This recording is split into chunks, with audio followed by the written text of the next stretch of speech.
podstate všetky tie decká, ktoré tu vidíš, tak som učil. Že? Áno, že? Martina Poliačíka poznám za rok a 3/4 v parlamente ako toho, vedľa ktorého sedím v školskom výbore, a poznám ho z pléna.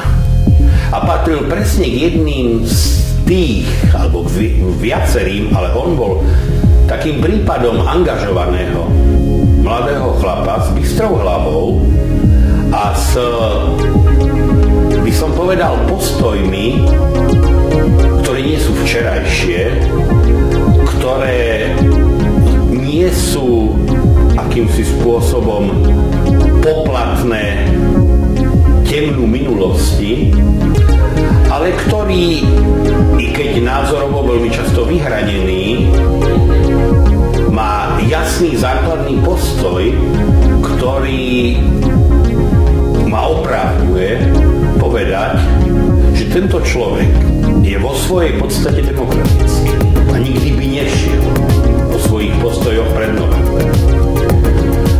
To, čo o ňom viem, mi umožňuje s pomerne veľkým stupňom dôvery sa domnievať, že tento človek nebude kradnúť z verejných statkov. Že to bude človek, pre ktorého prirodzené ocenenie dobrého výkonu a ktorý chápe, že vec si treba zaslúžiť a že nič neprichádza samo sebou. A tým pádom, aj keď nás delí možno 20 aj viac ako 20 rokov vekového rozdielu, tak je to človek, s ktorým sa dá sadnúť do člna a plávať.